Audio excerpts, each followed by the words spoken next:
You know, some people might have heard this song before. Oh, no, that's not it. I called an audible. Here we go. This one.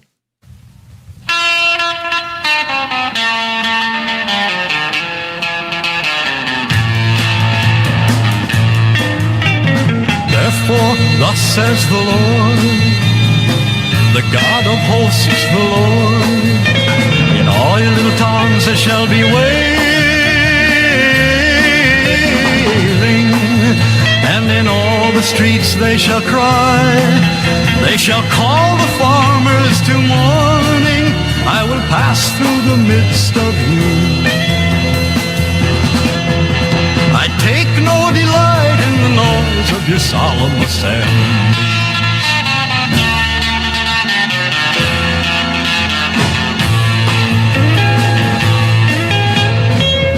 Woe to you who desire the day of the Lord. Why would you have the day of the Lord? It is darkness and not light. Is not the day of the Lord darkness and gloom with no brightness in? I take no delight in the noise. Welcome to our solemn assembly that we call podcasting. It's another episode of Presbycast, and we're glad that out of everywhere you could be, you chose to listen to us, because there's a lot of other podcasts out there. And more than ever. I mean, we are, out of all the number of podcasts, they say that one is the loneliest number, and we are one of them, which I think makes us a minority now. We are a minority of podcasts because we just have one. We're not even a network, and I don't know. The big corpse will never take us down, but Big Presby, mine. She has tried. She has surely tried. Nevertheless, we persisted, which I believe is originally attributed to us. A lot of people don't know that. So we're back. We're talking GA. Big time guest. Brad, take us away. George, all right, take us away. Sorry. I was doing a pretty geeky thing. I was actually researching an issue, and I was looking back through hundreds and hundreds of pictures on the PCA General Assembly Flickr page. And there are thousands, there are tens of thousands of pictures made at the General Assembly. And I found what I was looking for, but I found a lot of things I wasn't looking for. And I was thinking on our time in Atlanta together, Resby, and there are no pictures of you on the whole photo stream. That is on the whole good for the Yeah. PCA. I mean, that is a net positive for the denomination. I know you're happy about it, but I can confirm it. I think I looked at all 700 or whatever there were. But there are some pictures on these photo streams and other places of our guest. Some of you might have heard of him, El Moderatio or something like that he's called. So that sounds a little more Spanish, but it's the once and future moderator. Let's call him that. Not this year, but Fred Greco, teaching elder, Houston Master Oak Presbytery, moderator. A couple of years ago, joked that they were going to have one of those stage hooks and drag him off, escort him off the stage, but he finally left the dais, came back for something later on, right? And yeah, good. You had. I don't know that anyone's ever enjoyed being moderator more than you did. Well, it was wonderful, Brad. I mean, I had the time of my life, and one of the things that's been encouraging is I've gotten a lot of comments from folks that they enjoyed me moderating with humor, and it was easy because I've joked for years that General Assembly is my Super Bowl. So there's nothing better than being able to do that. It was an honor to preach the next year, but I'm sure I had more fun moderating than preaching. All right. Can everyone hear me? Fred dropped off quickly. Okay, good. So I had never heard you preach before General Assembly that year, but you preached 3 times in one weekend.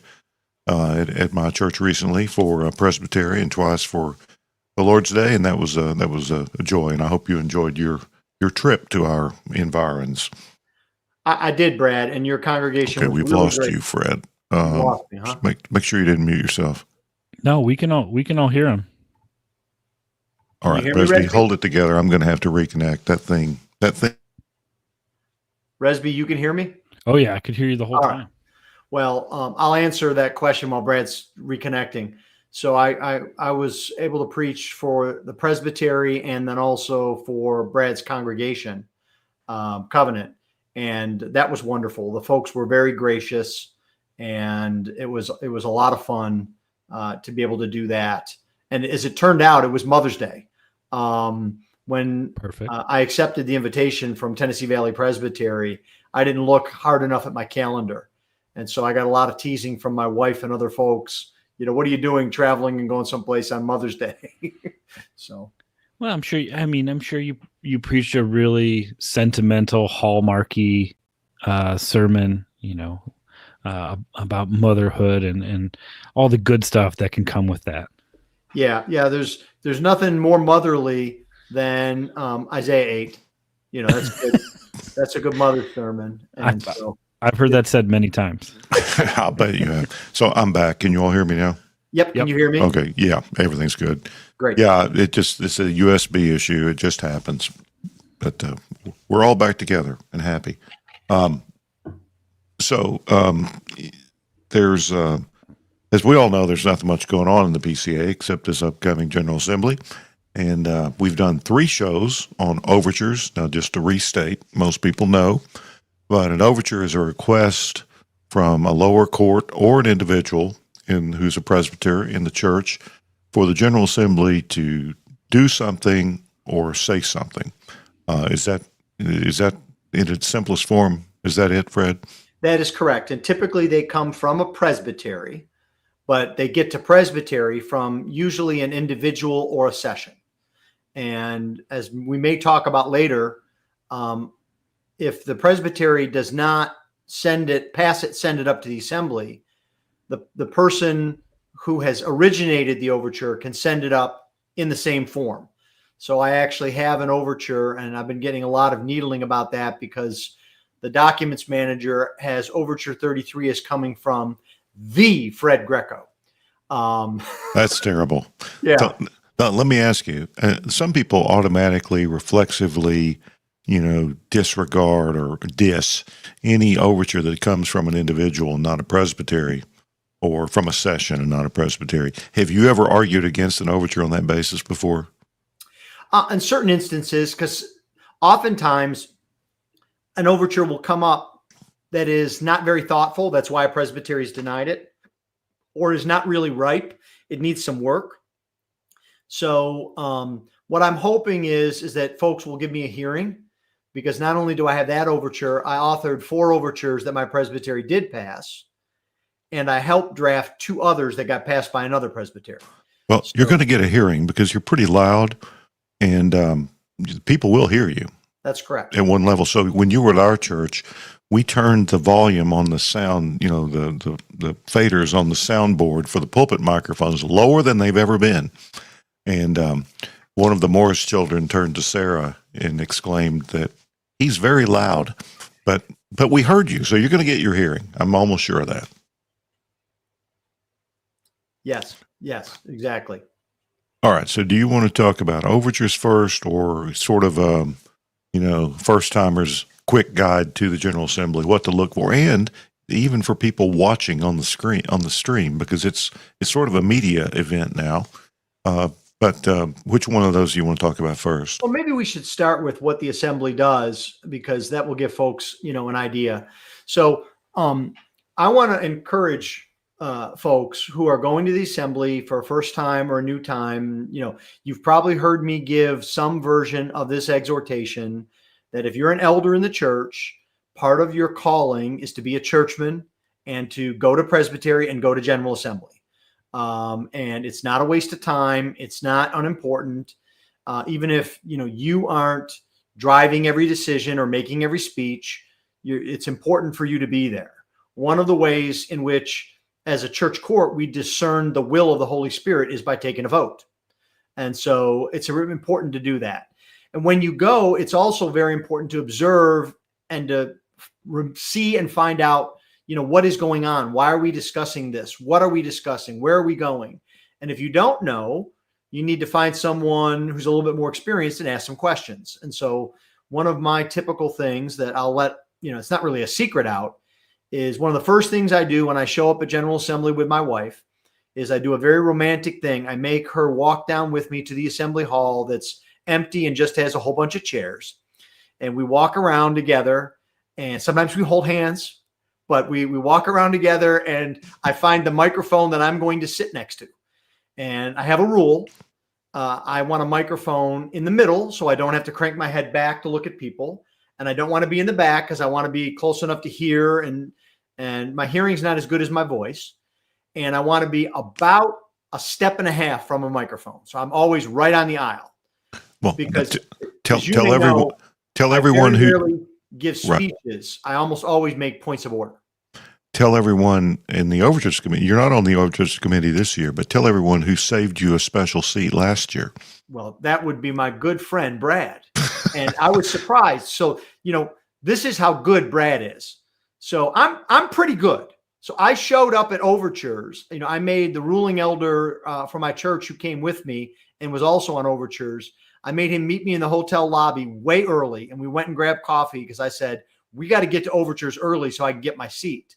We get there, and Brad's already there with my spot saved.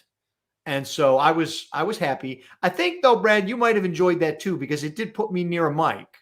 And I think sometimes you enjoy when I give speeches about Overtures. Well, I just try to help. Just try to be helpful. I'm a helpful person. Yeah. So, where you sit is kind of important. If you mean to be on the mic, I've found that if you're in toward the back, the delay will mess with your mind in a big way. The first time I ever stepped to a microphone, and Resby was there, it was an out-of-body experience. It was amazing. It's terrible. So, yeah, if you're going to talk, you want to be in the middle or the front, but I think the middle's a good spot. Yeah. I agree. And if you're a new commissioner, you haven't been there before, you don't want to be too far in the back, like you say, but you also don't want to be right on the front because you want to be able to see the room. That's right. You do have big screens, and you spend more time looking at the screen than you do around you, but it's important to be able to see a certain percentage of the assembly to get a feeling for what's going on. Well, and if you're a new commissioner, unless you want to be on the big screen, do not sit immediately behind the mic, because then every time somebody comes up to speak, you will be on the screen. Yeah, that happened to me at Dallas. I'm leaning out of the shot as much as I can, but I was in a bad spot. Yeah, and too far in the back, and that was when the Greg Johnson and Nashville statement speeches were going on. So I was in the wrong place, no doubt. Yes.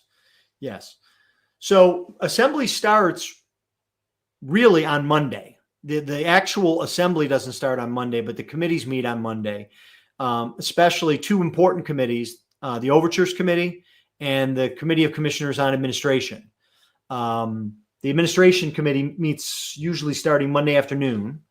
Overture starts Monday morning and goes all day Monday. 1 o'clock this year.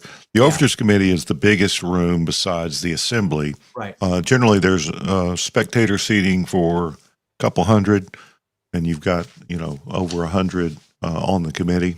And I think it's probably closer to 150.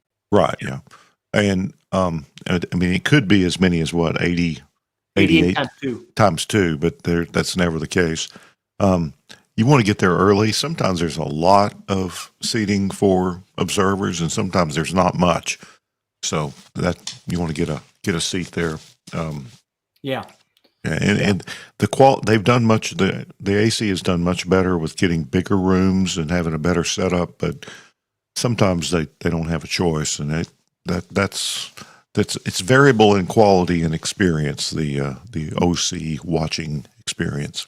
Yeah, and they've done a good job too of, especially the recording secretary, so to speak, is our friend Scott Edberg. And he's done a good job of trying to make sure that the screen has text that's legible for folks to see, because that's really important. In overtures, there's a lot of wordsmithing, amending, et cetera. Yeah, it's not good. It's not good wordsmithing, but it happens. Yeah. Yes.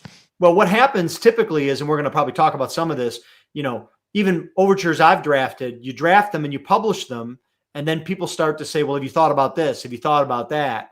And there's going to be several instances where I will move my own overtures as amended, taking into account help. So there is wordsmithing. Sometimes you're right, it's not helpful, but that's where the work is done. On the floor, all that can be done is approve, vote up or down on a recommendation. So what happens on Monday is kind of the sausage gets made. And, typically if you are a home watcher, your best bet is to subscribe to the Twitter feed of By Faith. And my feed, I try to update every time an overture recommendation is passed, what it was and what the vote was, to keep folks up to date. I'm sure there are others that you could look at as well. I wonder whether our friend Zoe will do that. But that is done all day Monday. Hopefully will be done by, dinner Monday night and then come back Tuesday morning. One of my goals each year, I've been doing this now for about 6 or 7 years, is I put together a proposed agenda to try to put the overtures to group them in the same topics and try to predict which will take longer than others. And I get a lot of help on that. Really, it's jointly done with my friend Howie Donahoe. And even when one of us isn't serving on overtures, we try to do that because we're pretty experienced. Because the goal is not to have to come back after dinner if you can, so you can relax. So that means you've got from overtures probably starts in earnest about 11 on Monday morning, and you can go till 5 or 6, and then you can come back Tuesday morning at 8 or 9 and go, till 2 or 3.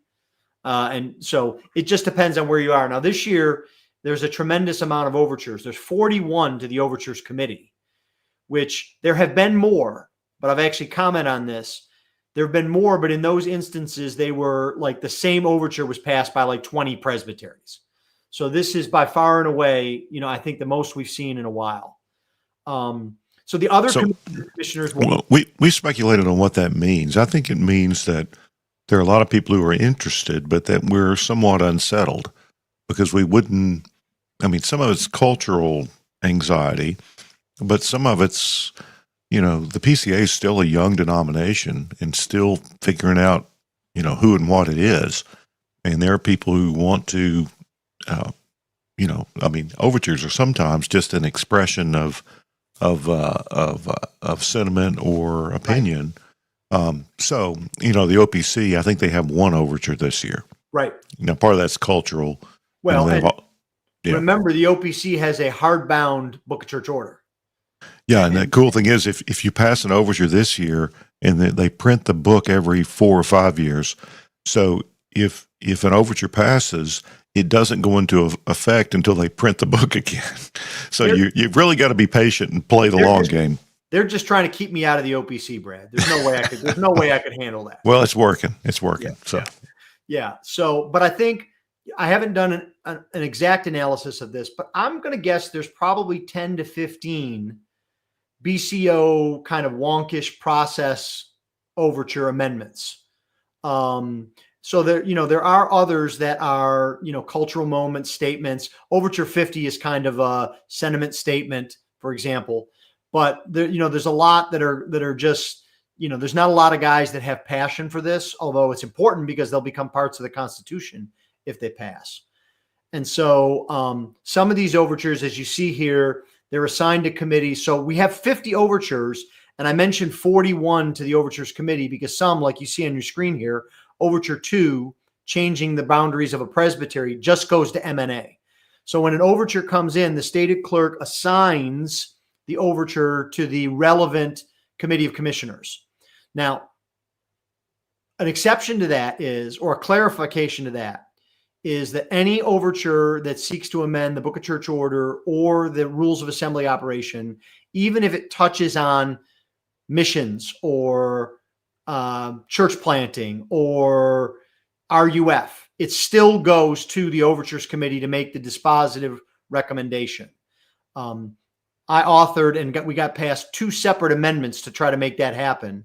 And then previously, I think it was last year or the year before, my friend Jay Nykirk kind of rolled everything together. So it's now really, really clear in our rules that anything that affects the book or the rules, the Overtures Committee gets. Now, the other committees can give advice about that, what they think.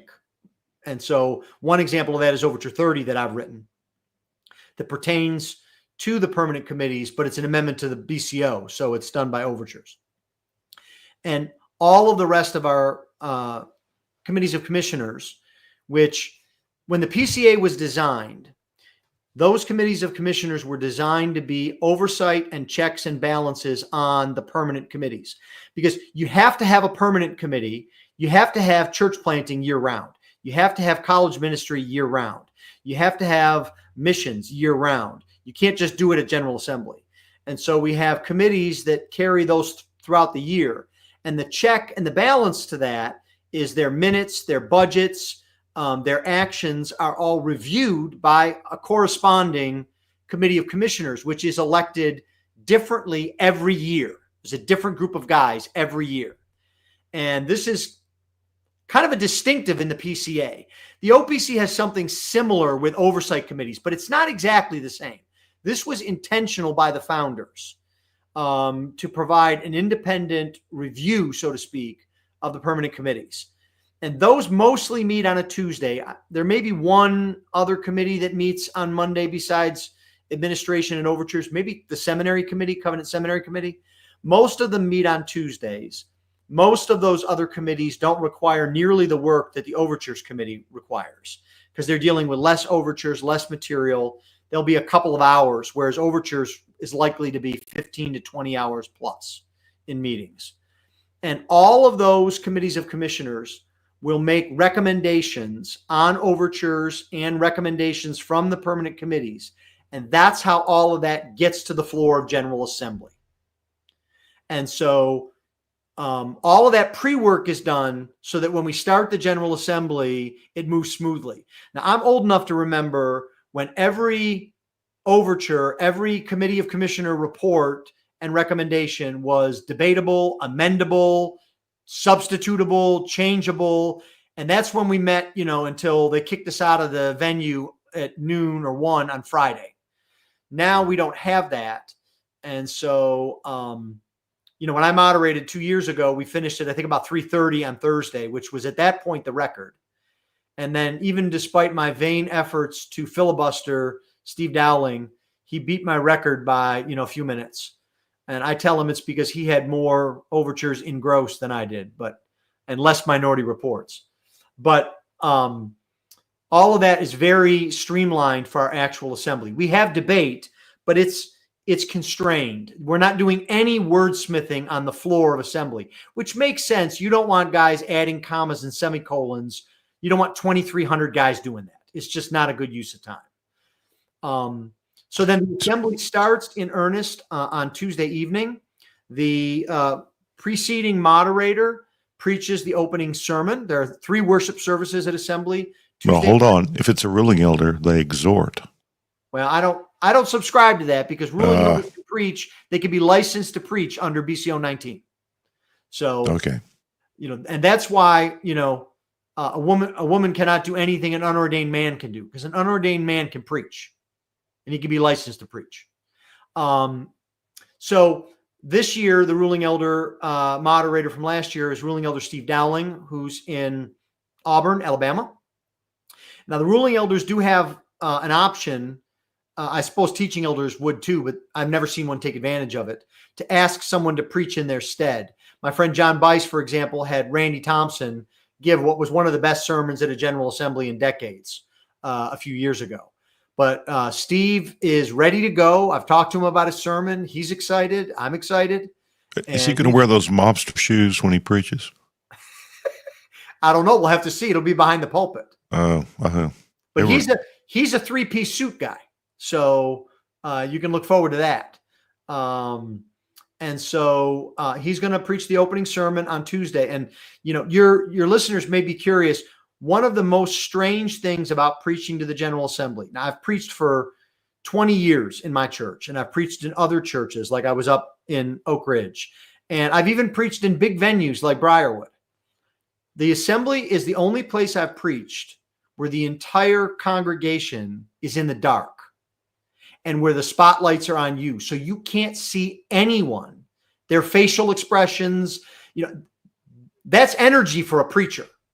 You're looking around and you're connecting with people, and sometimes even you'll go ad lib on an illustration or an application, depending on who you're looking at. Couldn't do any of that. It was all in the dark. So that's a little bit odd. But Steve will preach.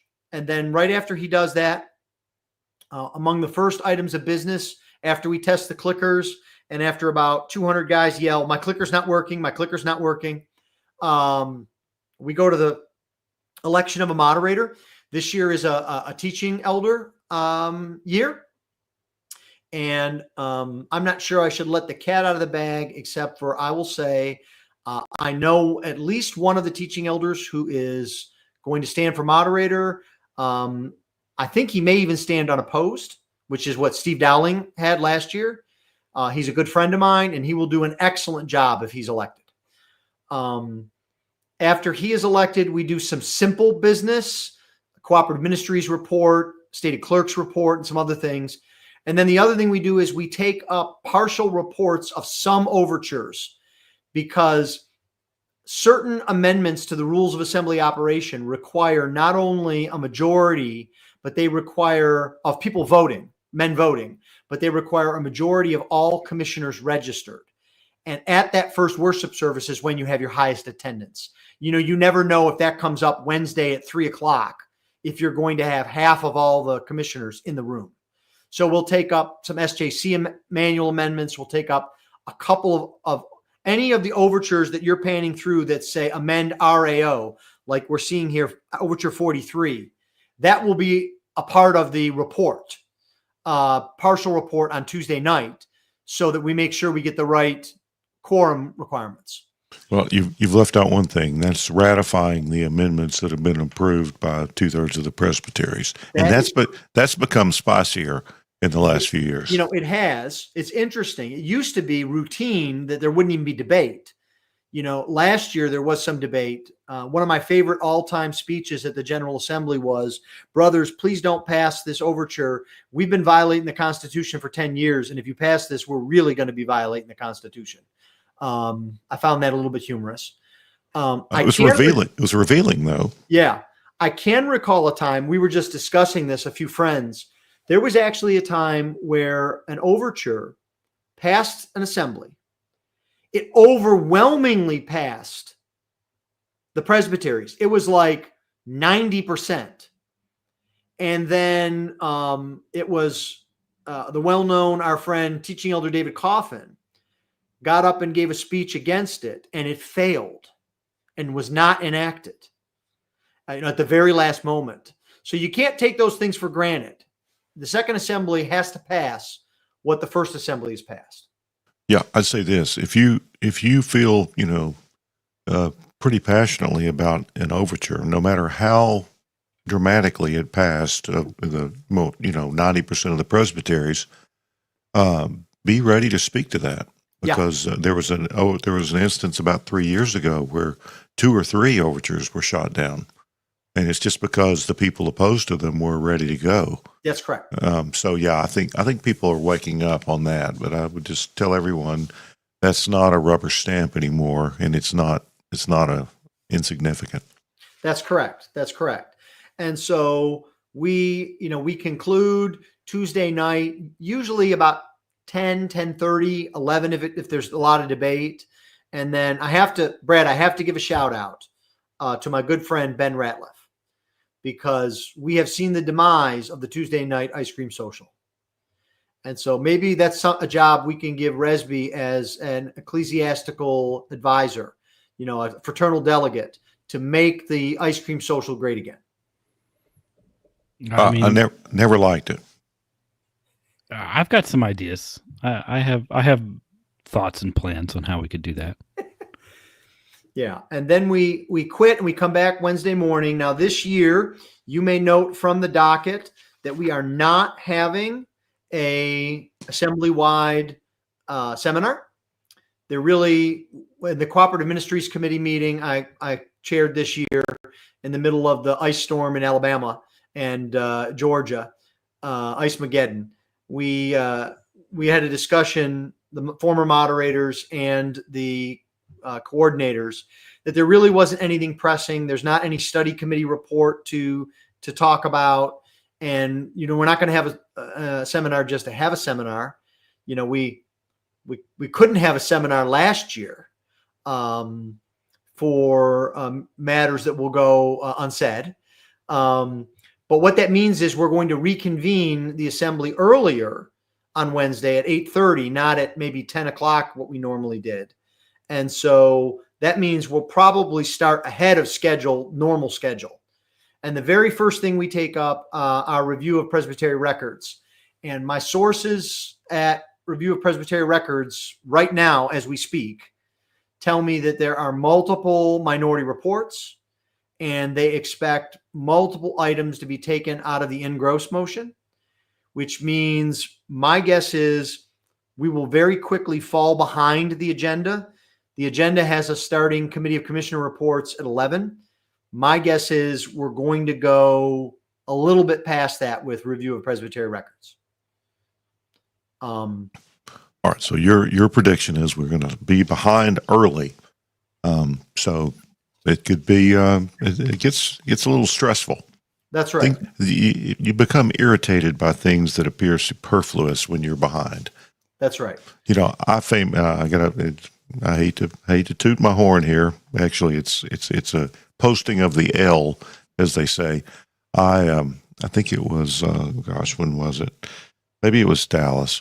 I proposed canceling the concert so we would have more time to handle overtures on Thursday night, and I went down in epic flames. But I proposed it. Well, I appreciate it. One of the things that I've said, and I hope someday maybe will happen, is not that I'm against worship. I think we should not have 3 worship services. I think the Thursday night worship service should not occur. That would almost assure we would never have to meet Friday morning. The problem is not just the worship service. It's you have to adjourn or recess for dinner, and then you have the musical prelude, and then you have the worship service. And then it takes a little while to get everybody back in the hall and in their seats. And we end up going Thursday night till 1 a.m. I'm not a fan of that. Yeah, when the musicians are hanging out on stage and hamming it up and hugging and all that stuff, and you've got, I think that was Dallas. I got angry. Probably shouldn't have, but. Yeah, and so most of Wednesday is taken up with Committee of Commissioner reports on the permanent committees and agencies. And so there's usually not much that's controversial. It's usually a sedate Wednesday. There's reports that are given by the permanent committees, some videos, and et cetera. And then there are a few items that have to get passed, renewing the term of the coordinator, passing budgets, et cetera. But you never know. As I said, the problem with all those video reports, there's never any violence or car chases or anything in them. I mean, they're pretty boring. Yeah. Well, in 2023, I did not have on my bingo card an hour-long debate on the PCA Foundation report, but it happened. And the chairman of the PCA Foundation is a friend and a fellow University of Michigan alum, Tim Townsend. And I talked with him afterwards, and I said, Tim, what did you do to me? I was cruising along, and then Foundation gets us behind schedule. You never would have thought that. But we debated Bitcoin for an hour. So usually those things move smoothly, and we'll pick up time and we'll get back on schedule. And then one thing that's significant is by the end of business on Wednesday, any floor nominations for any position on a permanent committee or agency must be submitted. Now you don't have to submit it via paper. You can now, the state clerk's office has it so you can submit it electronically via a SurveyMonkey form. I helped draft a change to the nominating committee manual so that would be easier for everybody because it's electronic, cut and paste, etc. And then the nominating committee works feverishly before dinner to try to put those floor nominee bios together. They go out in a supplement that'll be pushed via the internet to the share file. That's a very, very important thing that'll happen on Thursday. I'll talk about that in just a minute. But so you have, now we can go to the commissioner's handbook and see the bios of all of the nominating committee nominees, because that was done back in March, April. And that's all there. But any of the floor nominees can't be put together until the last minute because they've got up until Wednesday afternoon to submit them. So they'll do that, and it'll come out, usually Wednesday evening, very early Thursday morning. And then there's a worship service at 4:45, and then recess and fellowship time. There are usually some social events. I believe there's a barbecue at Covenant College this year. I know the Gospel Reformation Network has a dinner banquet. There may be some others. Wednesday evening is a good time to do that. There's the more in the PCA. I think that's later. late. It's not a banquet. It's an after dinner event. Yeah, the GRN, they bumped us basically. Yeah. Well, and the thing is, everyone knows you're not coming back for business Wednesday night. That's why they set the social and fellowship times, which, by the way, I think are very important. It's one of the reasons we should continue to have a 1 year and every year assembly. Sometimes people talk about going to every other year. I think one of the things that keeps a denomination like the PCA, that's much bigger than our sister NAPARC denominations, together is the time we have to spend together, to fellowship together, talk together, meet each other, make new contacts. I think those events are very helpful for the denomination. So we do that, and we come back again very early Thursday morning, and a special order. We'll go back to the committee reports, but then at 9:30, the nominating committee report will come, and that's the elections for our boards and agencies. I've said in different venues, that is the shortest and perhaps the most important part of the assembly. People get very excited about overtures.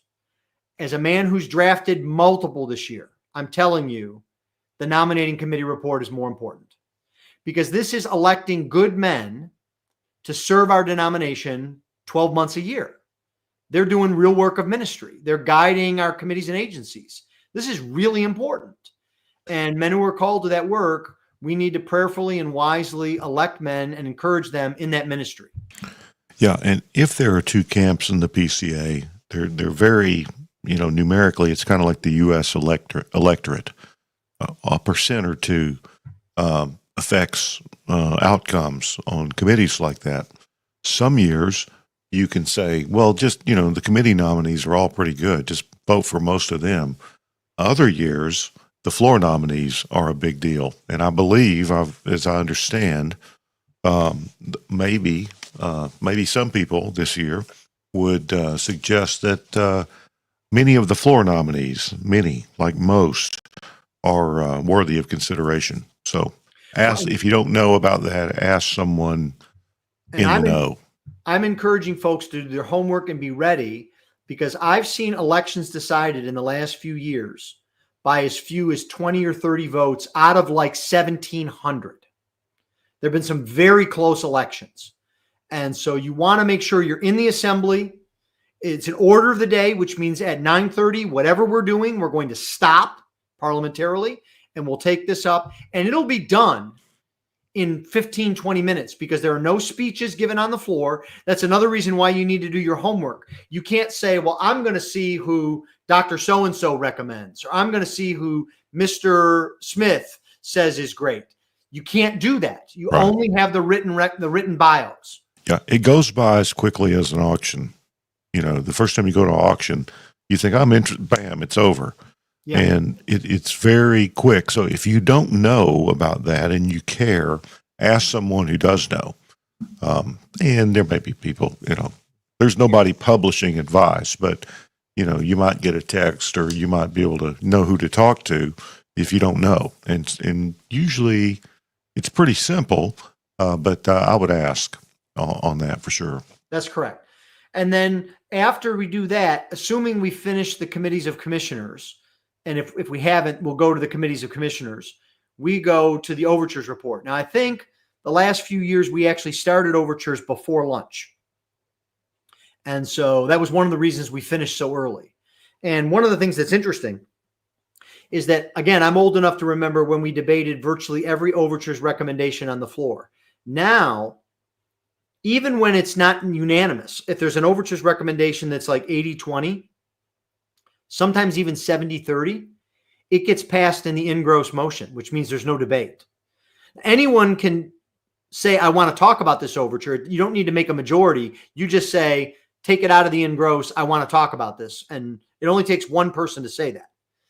But of course, if you vote down the committee recommendation, it just goes back to the committee. Well, it depends.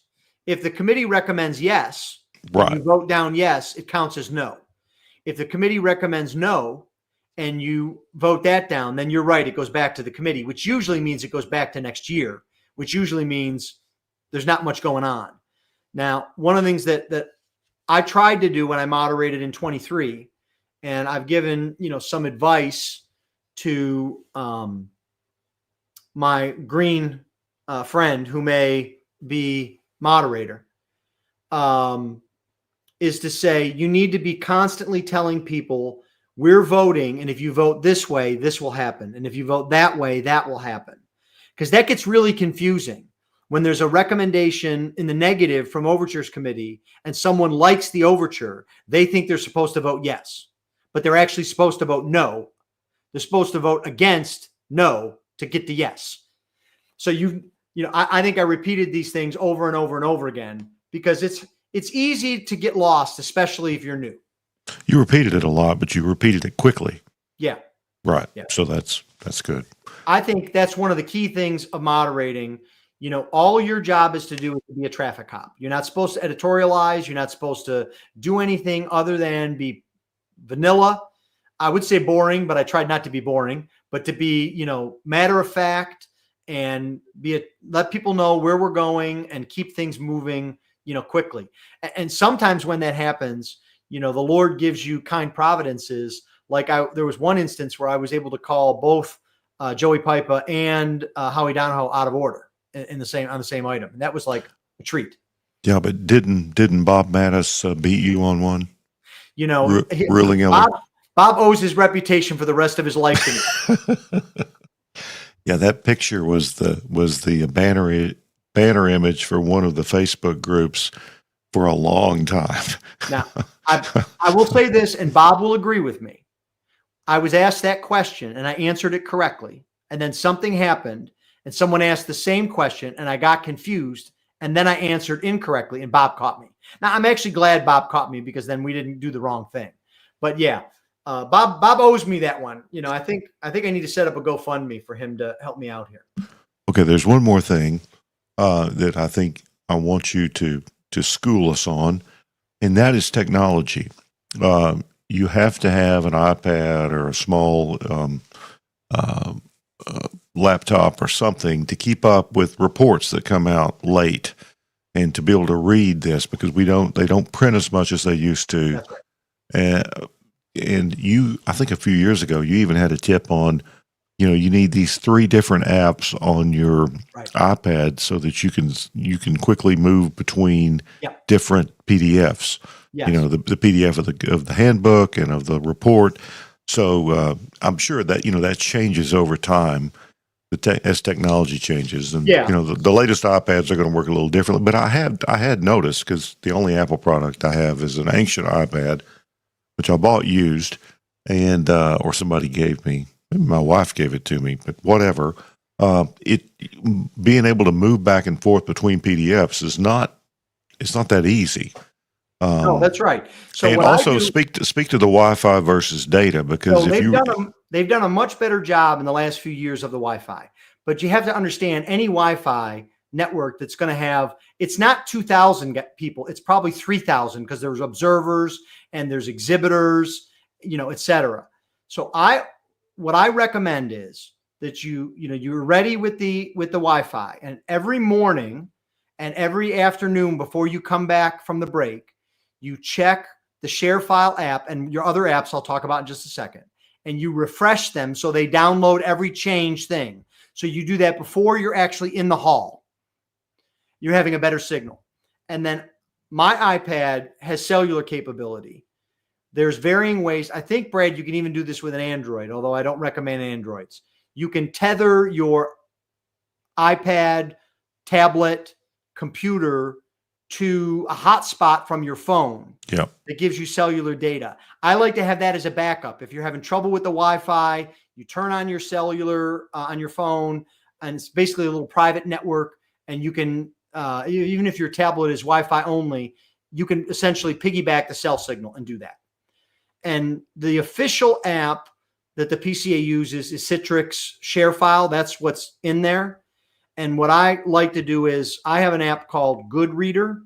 There's other apps, any kind of good PDF reader, you can download from a cloud into that app. And so I download all of the commissioner documents into Good Reader. And then I have a Dropbox app. I download everything into Dropbox. And then one of the things you can do is you can have multiple tabs open, because if you have a tablet and you're trying to go through a commissioner's handbook that's 2,000 pages, you don't want to be scrolling like this for 8 years. You want to be able to go from tab to tab to tab and see what you need to see. Being prepared ahead of time is a huge thing, because they're trying to do less and less paper. And before anyone gets upset that they don't want their paper, they want their paper. I heard a figure that in previous years, we spent something like $250,000 on printing. It was some ridiculous number. And if we can avoid spending that money by just simply doing things electronically, that's great for the church. Yeah, and it's sort of the boomers become ineffectual over, right? It's like age discrimination, but I mean, good devil's advocate. You could contract way more seminars with $250,000. I mean, just throwing that out there. Well, maybe we could have free coffee. So here's a warning: there's no free coffee. No. And the water urns are sponsored typically. So when you go to get water, you read who sponsored that 5-gallon jug of water. Big fluoride. Well, and that's why, Brad, if you're like me and you have to have coffee, a veteran move is to bring one of those 20-ounce thermoses and to fill her up at the hotel or even, at the coffee shop, and it'll keep it warm. And you could bring that into the assembly with you, so you can have, coffee for a couple of hours. Well, here's my hack. No free ads, but the Stanley thermoses at Walmart, like the old camping ones that your father or grandfather used to take, will keep a pot of coffee hot all day. Well, here's a tip. If you get the dark roast Starbucks instant coffee, it's actually excellent. It's very strong. It's much better than the coffee you get at a Starbucks if you make it right. You can take that to your room, and if you've got a teapot or whatever, it's fantastic. Yeah, so you're right. I have a little electric teapot that I take with me, and it's worth it. Yeah. And basically, the overtures report is the end of the assembly. I mean, there are a few minor things that are done, but depending on how long the overtures report is, and that almost always depends on how many minority reports there are, because usually a minority report is good for about 1 hour of debate. That's the limit. Sometimes the previous question gets moved early. Sometimes the time is extended. So you can pretty much count on every minority report adding about an hour to our work. All right. Speaking of overtures, you generate a document every year, and I know what you've said to this point will be helpful to many people. I wish I had heard it before. I've gotten to the assembly in recent years without the right tech and suffered for it. But I think I've learned, and there are many other suggestions you've given us that'll be helpful. And the timing. This happens then. This happens now. Thursday is for this. Those are all very helpful. And some of the GA documents on the PCAAC.org, it's a sub-site of the PCA, like the docket, you can download that. Anybody can. You don't have to be a commissioner. Right. So that's a good thing.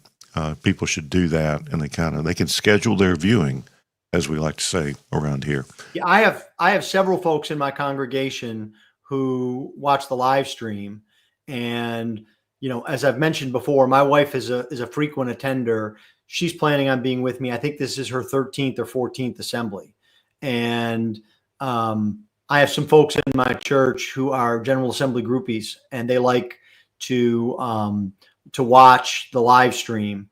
And so, getting access to that from maybe a commissioner at your church, because these aren't secret documents. It's not like they're proprietary. They're just not open to the public in general. So I will, for example, often forward the commissioner handbook to my wife so she can follow along with what we're doing. I think that can be helpful. And on the General Assembly, PCAGA.org, there should be a link to the live stream, which will be live all the time. And I don't remember when the recordings start to be available. After the assembly, you can watch the recordings. It may even be during the assembly. Previous days are available. I don't remember. Well, it's sick enough to watch the assembly, but to go back and rewatch it, that's true mental illness, in my opinion. But we'll leave that alone.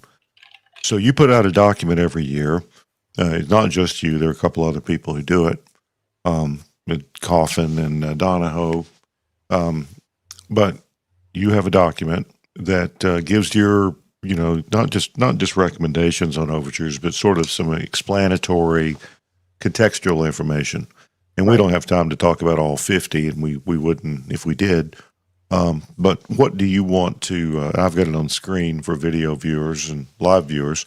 But what are some of the? I don't know. I don't know if you want to talk about big categories. Or are there 3 or 4 or 5, 6, 7 specific overtures you want to talk about?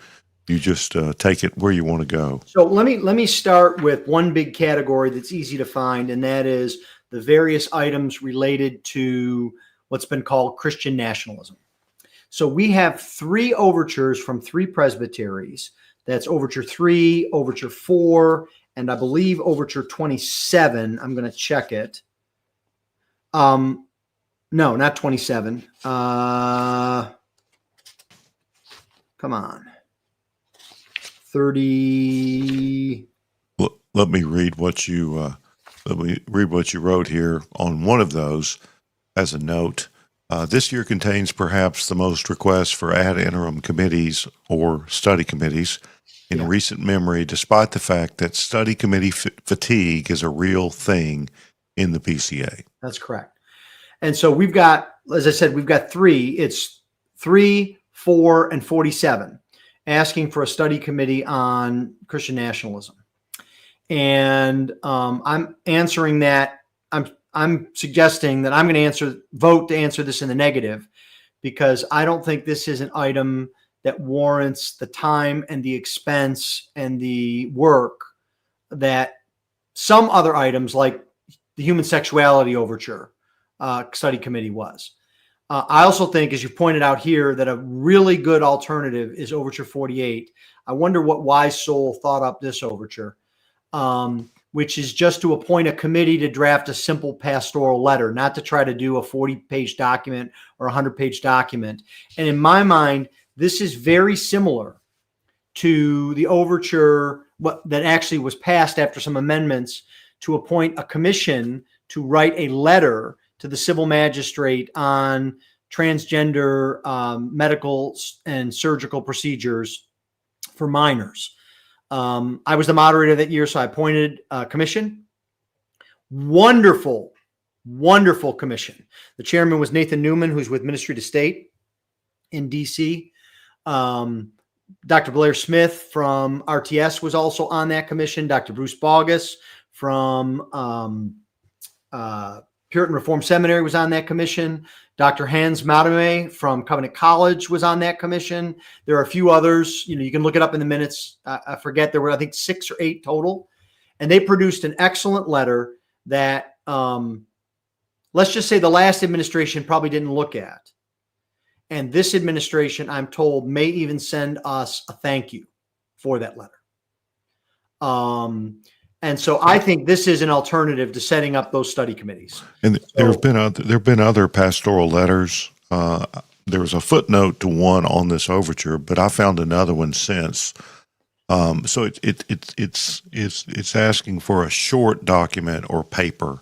Right. You know, I mean, they could do 20 pages if they wanted, but 5 to 8 pages would be, and it's just asking, instead of trying to chase, Christian nationalism has no single definition. It has not a whole lot of penetration in the PCA, not a lot of major figures, any major figures in the PCA espouse it, and it's changing all the time. Yes. For instance, Doug Wilson, the Christian nationalists all love Doug Wilson, and then the wackiest ones decided that Doug Wilson was a liberal in the space of about 6 months. So it's a moving target, and it's so what the pastoral letter asks for, Overture 48, is to summarize what our standards, mostly the confession, but also the early pages of the PCA Book of Church Order, have some things to say about establishment and toleration of other religions, and just to simply summarize that. And you know as well as I do, if this is done well, churches will use it on Wednesday night or Sunday school classes, or hand it to someone who's interested, and where they might not read a 50 to 200 page, and we've had them that long, study committee, they might read a 3, 5, 10, 12 page pastoral letter. Right. So, yes. But I will say that the last of the Christian nationalism study committees that were submitted, the one from Great Lakes, I think was the best by far. But I think this 48, the pastoral letter, and it's not a position paper. It's not like the PCUSA coming, making monthly statements against legislation or the Vietnam War. It is tied to the standards. So it's Presbyterian and it's confessional. I think that's the point. Yeah, I agree. Since we're here, we've got it on screen. I agree with you. Overture 49. If we're going to have a study committee this year, a real one, funded and big production, the one on AI, erect an and I don't like the word. Well, stand up an ad interim committee on AI. I think that could actually be helpful, and I think agree. That's why I'm affirmative on this, because this study committees, in theory, should be for items that the average elder cannot work through easily. And artificial intelligence requires a layer of expertise. It's not even enough to be an IT professional. You have to have some understanding, and it is changing all the time. So this might be a committee that might not rush to produce a document. It might take 2, 3, 4 years as things change. But the thing about artificial intelligence is it has a great impact on ethics in the church. When you think about something as simple as people using AI to take a video of someone and manipulate not only the audio, but the video of their lips moving to make them say things they never said, and what that might mean, et cetera. These things are significant. So I think this is a study committee that's worthy. All right, what next? What can I scroll to? So you can go maybe right up to the top. There are a bunch of procedural type of things. And one that I spent some particular ink on trying to point out all the flaws in it is Overture 1. Overture 1 would essentially do away with independent charges and voluntary prosecutors. And in my mind, do great harm to the principles of Matthew 18. The way Matthew 18 works is if someone has committed a personal offense against me, I'm to go to them. And if they don't listen, I'm to take Brad with me, and we're both to go to them. And if they don't listen, then I am to take it to the church. And our understanding of that in our government, and for hundreds of years, has been that the church adjudicates a case of discipline. And I am responsible for bringing that up as a voluntary prosecutor. I'm the one that's been offended. I want to see not justice really, but the glory of God maintained, the repentance of sinners occurring, and to do that. Overture 1 would change that entirely. It would give the court the ability to determine whether it's really a good charge or not, or whether there should be process or not. It would make everything an investigation. And there's a sideline to this that's horrible, which is if someone brings charges against a minister in presbytery, and then under Overture 1, the presbytery would conduct an investigation. And if the investigation found that it wasn't they were not significant enough charges, there would be no avenue for complaint because a layperson doesn't have standing to complain in a presbytery. You would lose the ability to have redress. I think this is a very bad idea. And it's kind of wonkishness that I've talked about 31.2 and 32.2 and how they're different for years to a lot of people. But I think we don't want to be in a situation where our lay people can't have their case heard in a court. I don't think we want to be there, especially in today's day and age where accountability is king. All right, that's Overture 1. What else? What others would you like to focus on? I think Overture 8 is an interesting overture. Basically, it would make explicit what I think is already implicit. Some people think the BCO is already too big. The problem is if the BCO doesn't say something but explicitly, but it implies it, there are people that say it doesn't matter and you don't have to do it. So that's why we want shalls in the BCO. So right now, when you are examined as a teaching elder, you have to state the differences you have with the standards, the constitutional standards, both Westminster and the Book of Church Order, any differences of views. And the presbytery examines those views and rates them as being just wordplay, semantic, or more than wordplay, but not harmful to the whole system of doctrine, or so central to the system of doctrine that you can't hold that view and be ordained in the PCA. I think it's implicit that sessions should conduct the same kind of examination of ruling elder candidates and deacon candidates, but it's not explicit. This overture would make it explicit. And I think it's important because we actually have very old case law, Brad, that says there are certain views you are not permitted to hold and be a ruling elder. You cannot say limited atonement is untrue. You cannot say I don't believe in infant baptism. The General Assembly has ruled those are disqualifying views. So there is a sense in which these views are here. You may notice in my document, I'm offering an amendment. This is one of the things of interplay. Several people have mentioned, well, what do you do? Because the book doesn't even require sessions to record these differences. Well, then the answer is have a sentence that says they have to record it. Problem solved. And that's what I will likely offer in the Overtures Committee.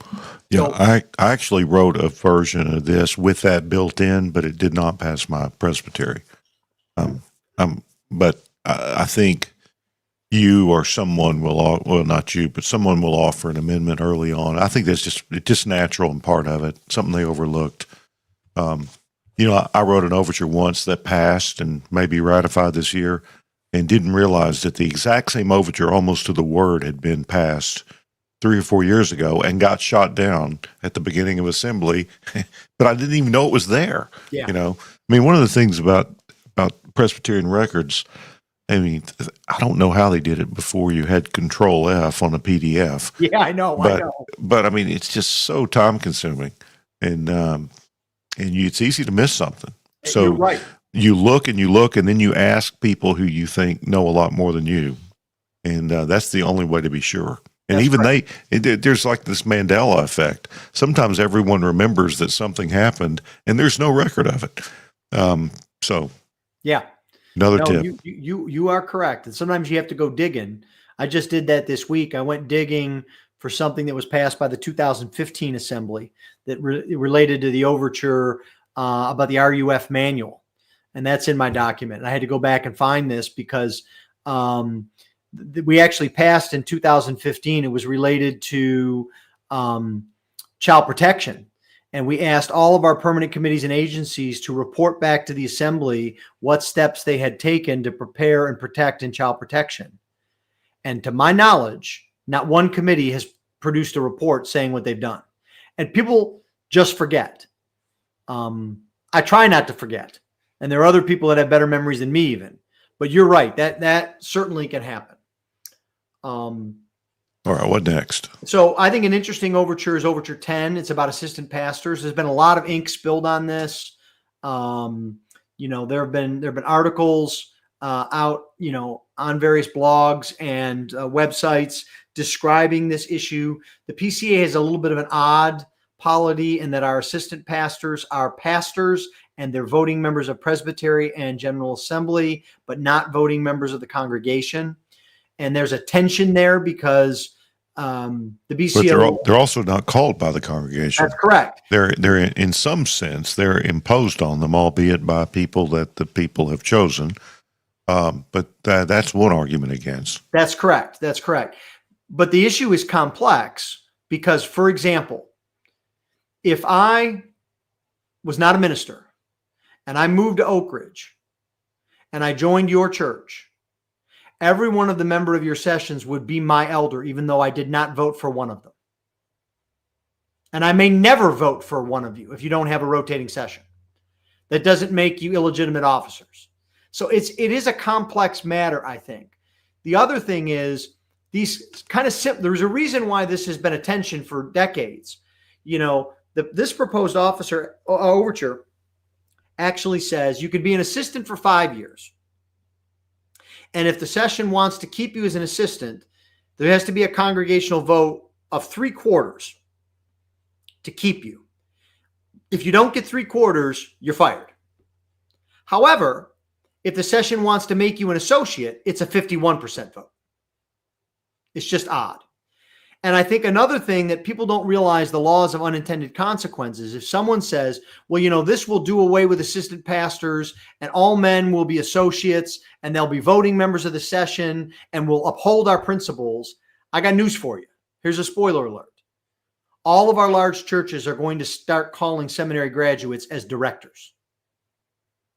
They are not going to let 24, 25-year-old men have votes on established sessions without any experience. They're going to say, we'll hire you as a director. And if it works out in 3 years or 4 years, then maybe we'll ordain you as, an associate. So, this is a complex matter, I think. And I don't think this is the good solution. I'm glad for the conversation. I know the author of the overture. We dialogued and I tried to give him some suggestions. But I just don't think this carries us across the bar. Well, I think it's good for us to talk about the whole assistant pastor thing, though, because, it probably does need some work, and this is at least helpful in bringing up the issue. That's correct. That is correct. So another item that is, I think, important for us to be looking at and thinking about. It's related to an overture that I've authored. So Overture 22 has come out of Pacific Northwest.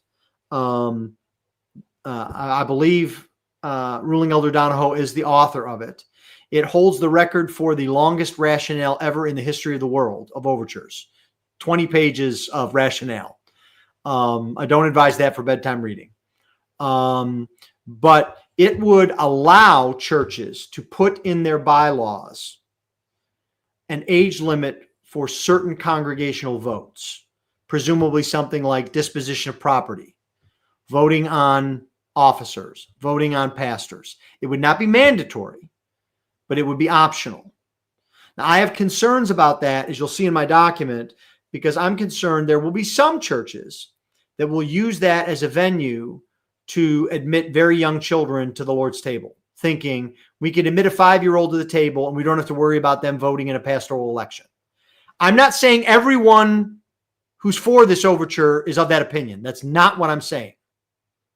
I think there's some who just say, corporations require you to be older than 18 to vote on the disposition of property. Churches should be able to have the same limit in a congregational meeting. So I talked to the author of the overture, Howie, and I said, I think this is my concern. And I went back and forth with him. He was actually helpful in helping me to draft Overture 33, which is a short amendment to BCO 57.2, which gives a description. It adds, a sentence that advises sessions what they should already be doing, which is what the content of the examination for admitting people to the Lord's table should cover at a bare minimum. It's not micromanaging. It's not a list of questions. It doesn't say how long you have to examine the person.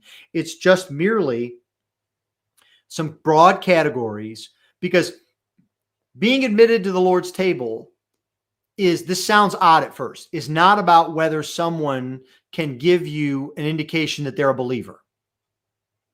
Because what's also required under 1 Corinthians 11 is that you can discern the Lord's body, which means you have to understand the meaning of the supper. And you could be a believer in the Lord Jesus Christ and not yet understand what the supper is all about. You also have to be able to understand and discern the church. And there are plenty of adults who are believers and who've made a profession of faith and are not members of a church because they don't understand the body of Christ.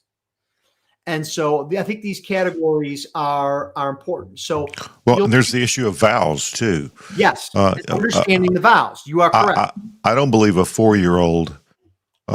So our standard is it's a credible profession of faith, but the vows are a part of it too. That's correct. So if you don't understand the question, you can't give an answer. Right. Yeah. And I think what we need to remind people.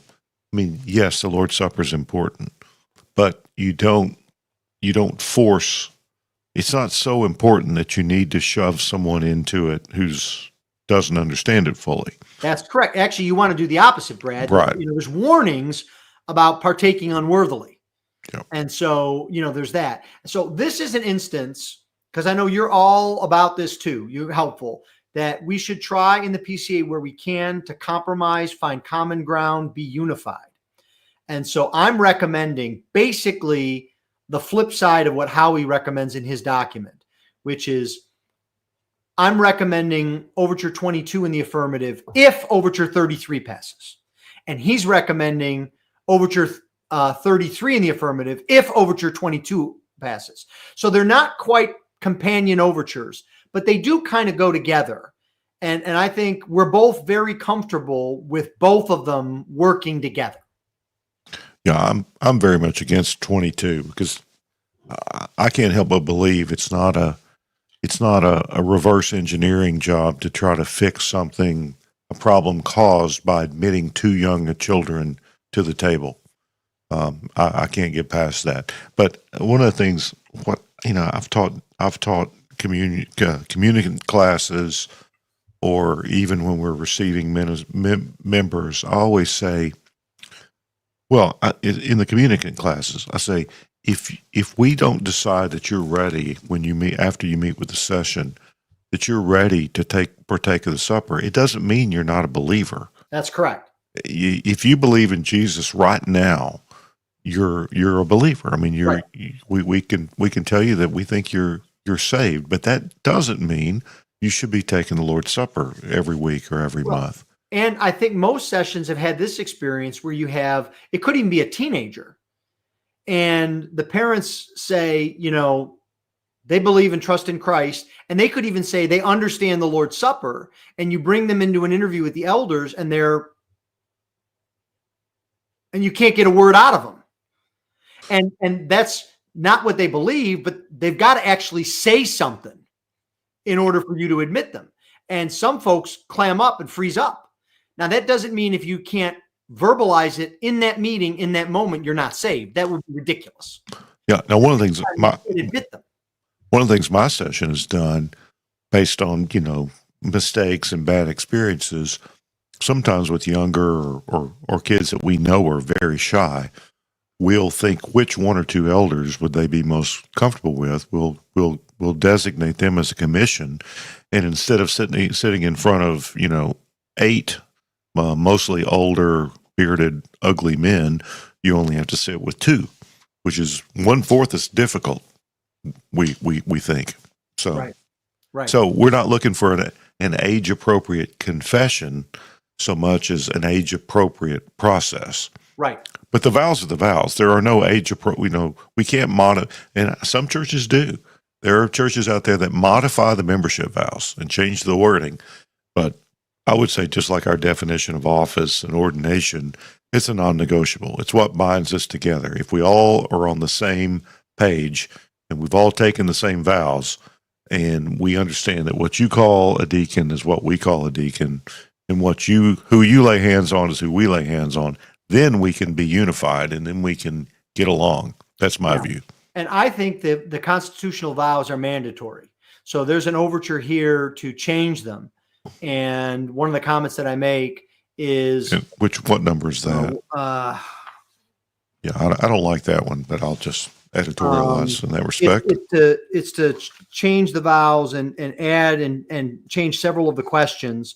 And the idea here is that, you can have differing kind of vows.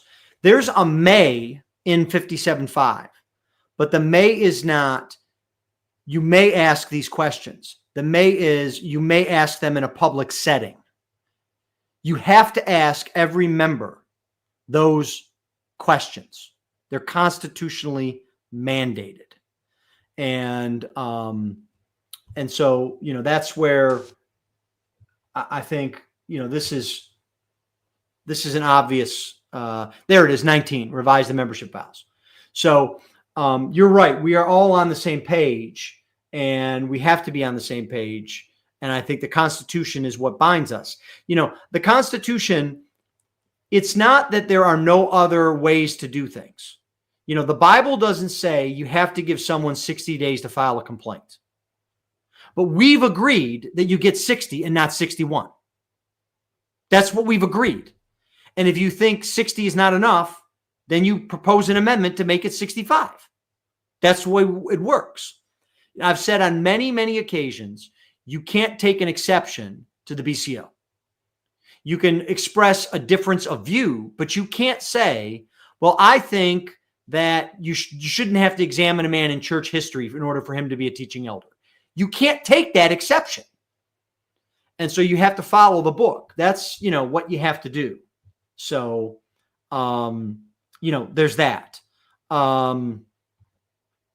Another overture that I think is useful that I've authored is 29, to try to figure out what to deal with minority reports out of an SJC decision.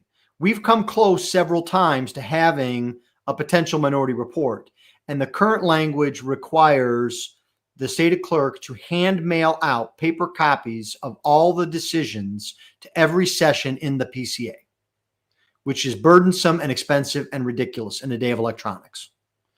And I also think that it is wise not to put a decision in front of the entire assembly, because in order to come to an understanding of what the right decision is, you can't just read the decision. You have to read the record. You have to read the briefs. And there's no way you're going to get 2,000 commissioners to read a 500-page record and 2 10-page briefs. You're just not going to have it happen. And so I would change this to be a special commission, appointed by the moderator. And it doesn't have to go back to the SJC. It actually makes no sense to send it right back to the SJC, because the whole point is they're divided. But to get a whole new set of guys with a whole new set of eyes to look at all of the matters and propose it. And in theory, you could have the exact same thing happen. There could be a minority decision again. So I'm hopeful that will pass and be helpful. I've authored Overture 30 as well. And this is an overture that, if it passes, Brad, is going to cut against your conventional wisdom. Conventional wisdom on an overture is, the longer an overture is, what's the likelihood of it passing? Is it near zero? Right. This is one of the longest overtures. And it's because I'm trying to repeat things that are in other areas of the book so they're clear. And instead of cross-referencing 8 chapters, it's all in one place. Because our book doesn't have any real provision for teaching elder calls that are not to a congregation. And we have plenty of them. RUF teaching elders, chaplains, missionaries, committee coordinators. And if you look at the vows and the questions in BCO 21, they don't work. And I've had discussions with the various coordinators, and what they've literally told me is, well, when we ordain an RUF guy, we change the vows. Because the vows don't make sense. You can't ask an RUF guy, do you take charge of this congregation? You can't. It doesn't make sense. It's wrong. And so what I'm trying to do here is go back to the past. An old version of the book had language around what are called needful works, which are non-congregational calls, and to give us something in our book that will guide our agencies, our committees, our mission agencies, our church planting agencies, chaplaincies, etc. And so I'm hopeful that this will pass. I've had good feedback individually from the various coordinators of committees and agencies. And, I think this is something that would be of benefit to the church at large in doing that. There are several other. I like to say that PCA really stands for Parachurch in America. we have an unusual, compared to any other denomination that I know of. In some presbyteries, it seems like a quarter of the ministers are not engaged in a local church.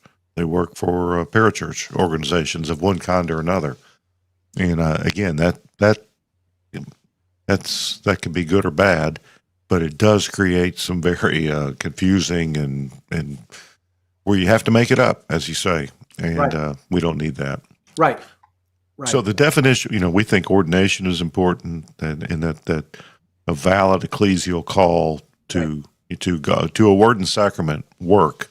Right. And arguably, a lot of people have calls that aren't really to word and sacrament ministry. I think we have some ministers who need to be directors, like you say, rather than pastors, and they need they just need to be employees more than ministers. That's right. That's right. And so actually one amendment that I'll offer to this overture was given to me by Guy Waters, a good friend. I have language in here about teaching in a Christian educational institution.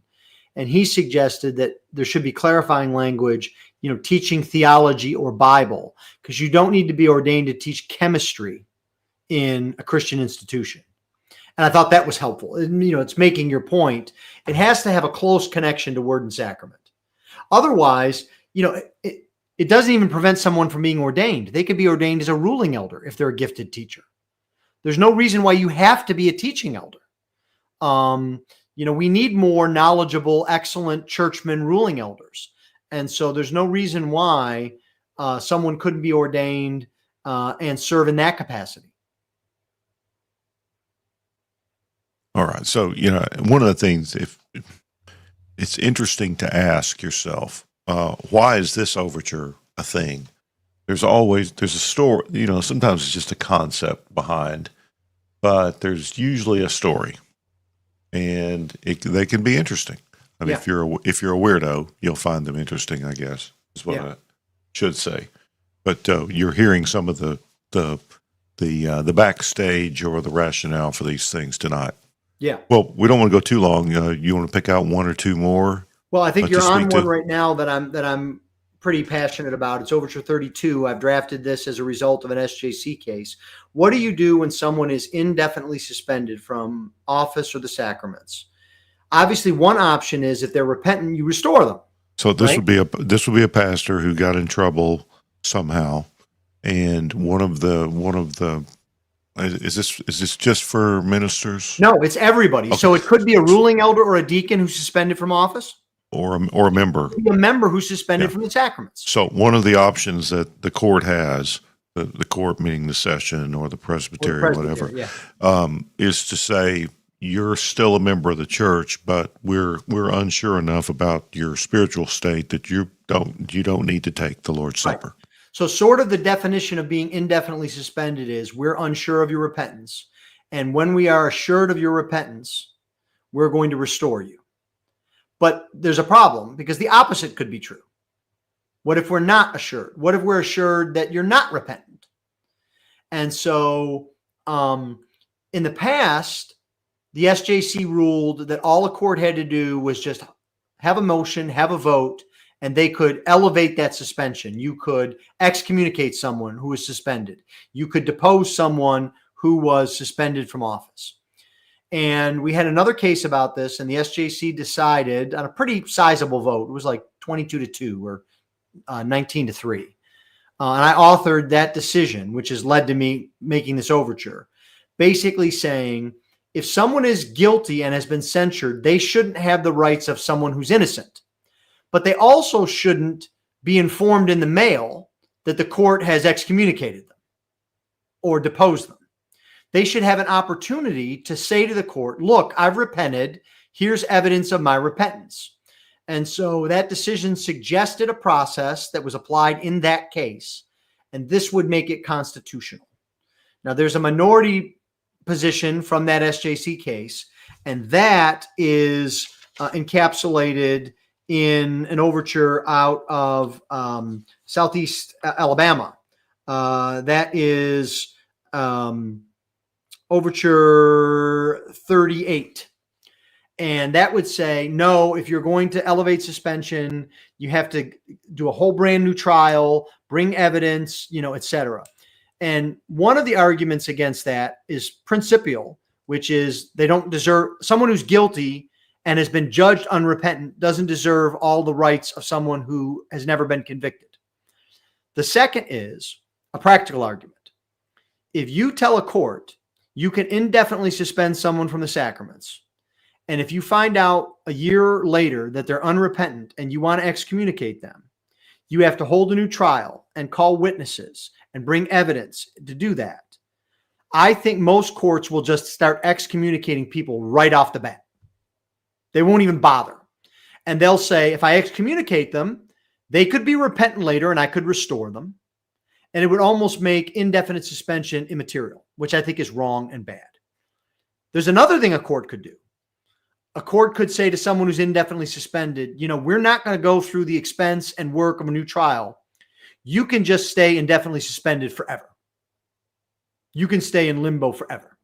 And that's not good either or biblical. And so I'm hopeful that this will give us a process for, dealing with these cases and these issues. I think that's helpful and that's important. One other thing, maybe, a last thing, unless you want me to count on something else, this may fly under the radar, but I'm passionate about it, is Overture 35. Overture 35 is an overture from Pacific Northwest, so you already know who the guilty party is drafting it. Basically asking the administrative committee to study best locations to have General Assembly. And the administrative committee is willing to do it, and I think it's important because I guess I'm a little bit snobbish about this. I think unless you have a major airport, and unless you have hotel space, and unless you have enough food venues around there, you got no business hosting General Assembly. Because especially now that we're that large, I remember Assembly, and I have nothing against the place, but we were in Greensboro, North Carolina, and I'm flying out of one of the biggest airports in America, out of Houston, and I had to take a 2-leg flight to get there. And there was not one restaurant within walking distance of the venue. You had to take a car to go to eat anywhere. Not one. But that was the case in Dallas. You had to hike to get to a restaurant there, and it was hot. Yes. So it's not just about size; it's No, about you're right. amenities. Yeah, You're right. And, I think one of the reasons why the AC was amenable to giving Milwaukee a hosting site is not because Milwaukee is in the geographic center of the PCA, far from it, but because I think they thought, ooh, June in Milwaukee sounds way better than June in Mobile. That just sounds much more pleasant. So, there are other matters, and people ask all the time, why don't we go out west? Why don't we go up north? And the quick answer that I give everyone is we're never going to go anywhere where there is a union shop, because it increases the cost of assembly threefold, because all of the work that the host committee and the AC does setting up assembly would have to be done by union workers on double time. We had that in Pittsburgh, and it took us like 3 years to pay off the assembly. And Pittsburgh was a nice venue. It was a nice place. Multiple presbyteries helped to host it. It was, a good place, except for it almost bankrupted the administrative committee. So, I think this is something I could see the administrative committee coming out with something like, we're going to rotate between the following 6 or 8 locations every year. I would not be opposed to that. Well, I've got an idea. Why not for cost? Why don't you do Las Vegas 1 year and then Atlanta and then Atlanta, Greensboro, and Las Vegas? And we would have Las Vegas redeemed in no time. We could put Carl Robbins on a special committee because he pastored there once. Didn't really fix the place, but we'll give him another shot. So this is kind of an overture that I think flies under the radar. It's not going to get blog posts. People aren't eager to see the debate on the floor. But quite frankly, this could affect the church and its assemblies in the next 10 years more than a lot of these other overtures. Yep, I'm glad you brought that up because it's been a little hectic lately, and I haven't spent as much time looking at all this as I should.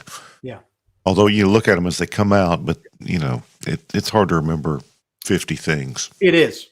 It is. Yeah. Anything else we should hit? I don't think so. It's all in my document. And eventually we've all got to, get to bed, but, I expect there to be some robust debate. I'm really interested to see how many minority reports there are, as I've said before. Now it's become harder to make a minority report. We changed that a few years ago. You now need to get 10% of the Overtures committee to sign on. And I think that's usually about 15 men.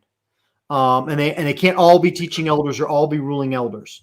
So it'll be interesting, to see if you do that. I try to advise, men, don't file a minority report just because you're passionate. You have to think, will this actually convince the assembly? Because you don't want to waste everyone's time. And maybe a better idea is to bring the item back in a future year with some changes and maybe some additional debate articles, et cetera, to sway people. But we'll find out pretty quick how many minority reports there are, and that will tell us whether we'll finish Thursday afternoon or potentially Friday morning. Well, very good. Some of us live close enough this time. If we didn't have a room for Thursday night, we could drive home and then drive back. But it's cheaper, if you charge the regular mileage. I'm only an hour, 15 minutes from Chattanooga, but the mileage would cost more than the hotel, even at that distance. So yeah. Be staying down there. Well, I think you're not that hard to find. If somebody has a burning question, I think this will be helpful. And this could be our last Overture show. 4 might be enough, but we'll see. Well, and this year, a pattern has emerged. It's changed. In all of my other versions, I've just emailed them out to anyone who requested it. Elder, layperson, non-PCA person, if they gave me their email address. That's what went out today. Now, because David Coffin started all of this years ago, and then I followed his example, and then Howie followed the example, and now Edberg and Nelson produce a different kind of overtures document that's still helpful. It's more categories. And Wayne Sparkman has now agreed to host it on the PCAhistory.org website. So you can go there and take a look at it. And, you can ask me questions on Twitter, just realizing that I have a day job. I had people harassing me, Brad.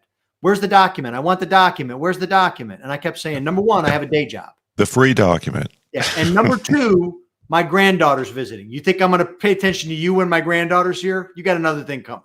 Yeah. So, and they probably want a refund on the free document too. Yeah, exactly. Exactly. Yeah. All right. Well, this has been one star. Would not read again.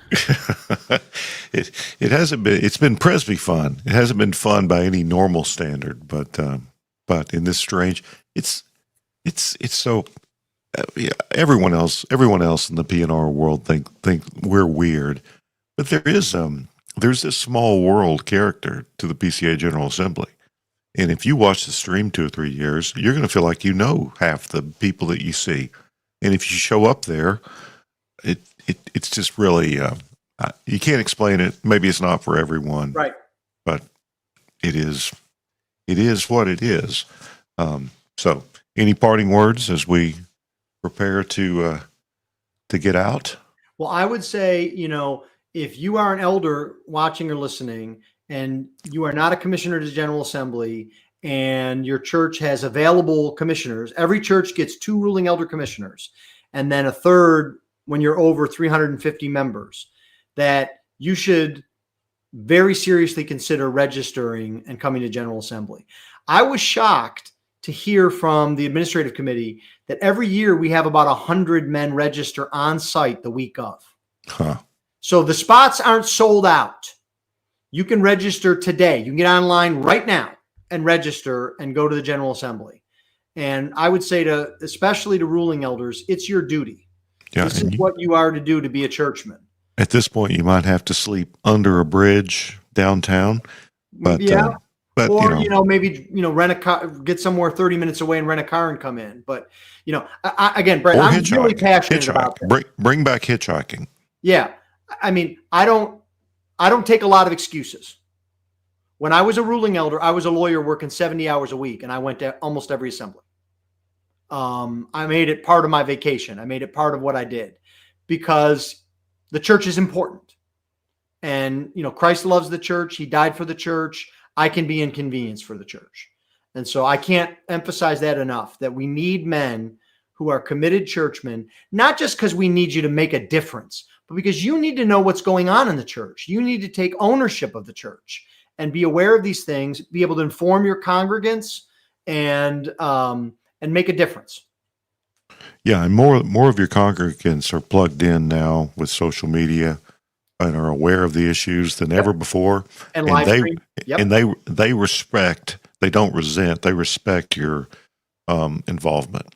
That's correct. I know people in our church do. And I know, Derek Bright's little church in Alabama, people are clamoring to hear what's going on at Presbytery, the next Wednesday after the Presbytery. So, it's a bigger deal than you think. And I had an article on this a few years ago, and I'll try to find that and republish it in the next week. It's not too late to go. That's right. It's tumultuous times in the GA, in the PCA. Good things are happening, but there's always important things, and it's not too late to go. It's not too late to come. It's not too late to get there. And, let us know if you need help. We'll help you if we can. That's right.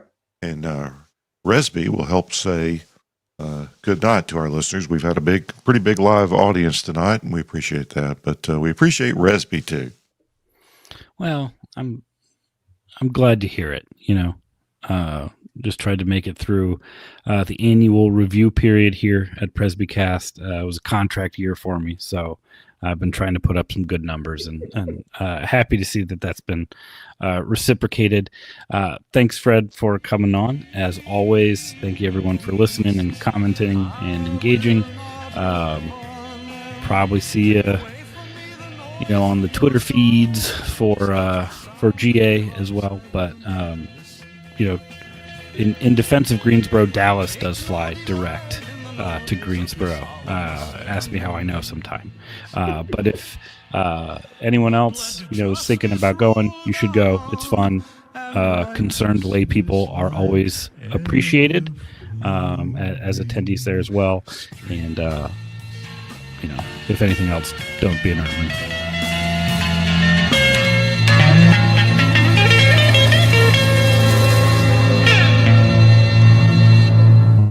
What's wrong with you people?